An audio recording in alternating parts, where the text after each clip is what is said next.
بسم الله الرحمن الرحيم إن الحمد لله نحمده ونستعينه ونستغفره ونعوذ بالله من شرور أنفسنا من سيئات أعمالنا من يهده الله فلا مضل له ومن يضلل فلا هادي له وأشهد أن لا إله إلا الله وحده لا شريك له وأشهد أن محمدا عبده ورسوله أما بعد فإن أصدق الحديث كتاب الله وخير الهدي هدي محمد صلى الله عليه وآله وسلم وشر الأمور محدثاتها وكل محدثة بدعة وكل بدعة ضلالة وكل ضلالة في النار.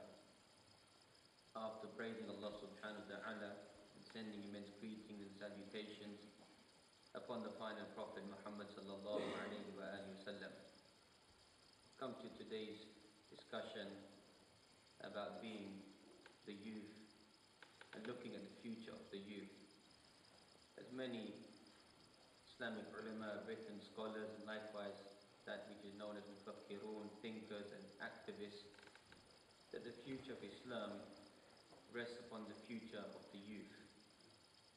That if the youth are going towards a path of righteousness and goodness, then you know there is much welfare and goodness in the future of this Muslim Ummah. But if the youth are going towards fitan and fasad, towards trials and tribulations and corruption and shahawat and desires and lusts, this is a downfall of the future of this Muslim Ummah. Even though this Muslim Ummah will always excel at various stages. And thus the ulama mentioned that this Muslim Ummah suffers from two diseases. Amma shubuhat, either doubts about one's aqa'id, one's belief, the deen of Allah subhanahu wa ta'ala, which you can see around us on an everyday basis. The deen of Allah subhanahu wa ta'ala is tarnished, is massacred, is disrespected, and people make all types of evil statements against the Quran and Sunnah, and even amongst, unfortunately, some Muslims as well. Or we find people indoctrinated with false beliefs, corrupt beliefs, which go against the Sharia, which go against the views of Ahl Sunnah. That's one side of the Muslim world. Then you find the other side of the Muslim world is now currently suffering from ash-shahawat, from desires. Many people know the truth about the Quran. They know the ahmiyah of the Sunnah. They know the importance in the deen inda Allahi al-Islam. The way of life in front of Allah subhanahu wa ta'ala is al-Islam. But with the wider world of lust and desires that we're surrounded by, people begin to fall into those traps. So these are the two onslaughts that you can begin to study the Muslim globe and see. Either discrepancies inside our belief, or we are living a life of going towards temptations and desires, and we begin to live for this world. And that's clearly evident. We don't need to enter into the world politics of various countries and places, where you can see clearly the only thing that concerns our people at times is the importance of this world. Now we want to focus upon the concept of being young, because some of us, we think that maybe I am the only individual who is young. There's been many centuries before us that people have been young. And people have faced various unique temptations and various desires, but they've overridden those desires. That shahwa, that desire, that ghariza, and nafsiyah, the temptation in oneself, many individuals have overridden it. And thus we find that as Muslim teachers and clerics, our job is to bring people back towards unique righteousness, to bring people towards a life of purity. Even though we know that the wider society teaches amongst the people, get rid of the people of Lut. They want to be a purified people. So that's the wider society. Get rid of people who want to go towards a life of purity, a life of good devotion, a life of good commitment. Likewise, we find the Quran mentions, إِنَّ الَّذِينَ يُحِبُّونَ أَن تَشِيعَ الْفَاحِشَةُ فِي الَّذِينَ آمَنُوا لَهُمْ عَذَابٌ أَلِيمٌ فِي الدُّنْيَا وَالْآخِرَةِ. People love to spread vice. Al-fawahish. What is fawahish? Illicit promiscuity, wickedness, lewdness, sexual misconduct. Whoever loves to spread that inside society, for them will be a punishment inside the world, and likewise inside the akhirah as well. So life for a Muslim becomes a life of control. That's the essence of a Muslim. The Muslim is always trying to preserve oneself. To get into paradise, it's very difficult.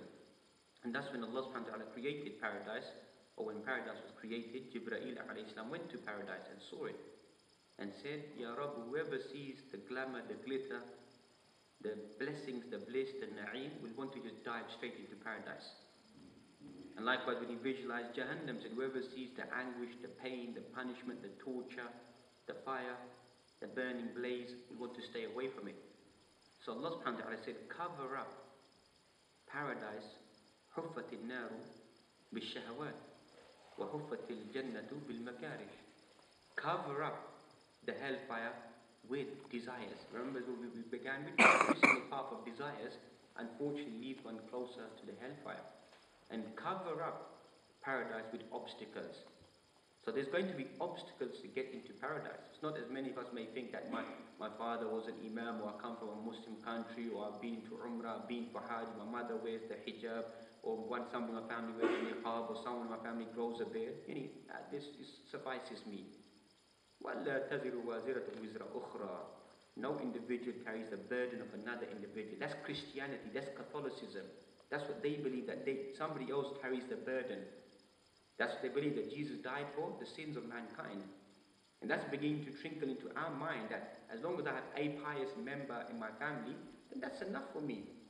That person will intercede for you. Even the concept of shafa'ah, intercession, or remember I've discussed it, it's not going to be open intercession. Anyone can just come along and intercede. You don't do anything inside your life. You don't pray, you don't fast, you do muharramat, you do haram things, and you think that someone's going to intercede for you, and you get to go into paradise. So those people who are praying, who are fasting, who are controlling themselves, they're basically wasting their time. That's what they're doing. They're wasting their time because you some way bypassed all of that and entered into paradise. So Imam Nawawi explained this hadith inside Sahih Muslim. Go and read the book, Kitab al-Jannah wa Sifatu Na'imiha wa Ahliha. The book of paradise and the description of paradise and the people of paradise. Because many times we're not able to read whole compilations of works, but if you read Sahih Muslim, the beginning book, read Kitab al-Iman, read the book of Iman, you find beautiful ahadith talking about halawat al-Iman, the sweetness of Iman, the benefits of Iman. And likewise, read the end of Sahih Muslim. In English, it's available in 4 volumes, but just read, as I said, this is the first chapter, Kitab al-Iman, and likewise the ending, read the book on paradise. To remember and remind you, this is why I'm controlling myself. Imam Nawawi, who explained Sahih Muslim, Imam Nawawi explained it some 18, 19 volumes, his explanation of Sahih Muslim. He writes that what are the obstacles that prevent you from going into paradise? He highlights 4 obstacles that we all as Muslims, especially young people, the 4th one concerns us, we need to overcome. He says, firstly, al-ijtihad fil ibadat. Is firstly to strive in your religious obligations, in worship. And obviously we know that coming to the West and living in the West, it becomes a challenge. Praying 5 times a day. حافظوا على الصلوات والصلاة الوسطى وقوموا لله قانتين. Guard your prayers. Guard your 5 daily prayers wherever you are. Remember the symbols of Islam, not as many of us think it's not this, it's not this, it's not this. These are good things, symbols of Islam that encourage a person to do. العهد الذي بيننا وبينهم الصلاة فَمَنْ تَرَكَهَا فَقَدْ كَفَرَ. The covenant between us and them is what? The prayer.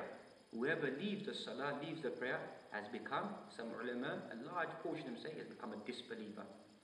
That's the distinction between a Muslim and a non-Muslim. These are all good symbols of Islam. But if you leave the salah, a large portion of ulama mention you become a disbeliever. And that's why in the Muslim lands, those people live in Muslim lands, they have no excuse.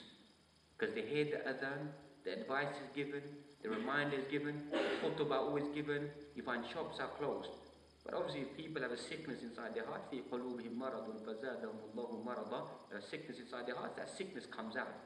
Thus you find a hadith, there'll be a person who's doing good in their life, but then towards the end of their life they begin to do evil, and that person ends up going into the hellfire. How can a person who's been doing good in their life eventually begins to do evil? Ulama of hadith who explained this hadith said that that person had an inclination inside their heart. The bi'ah, the environment they're living in, they don't really want to do it.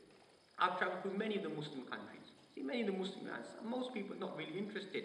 They do it because why? It's thaqafa, it's culture, it's habitual, it's practice. Everybody is doing it in the environment we do it. What is real iman? Real iman is that when you're plucked outside of the Kaaba and you placed somewhere else.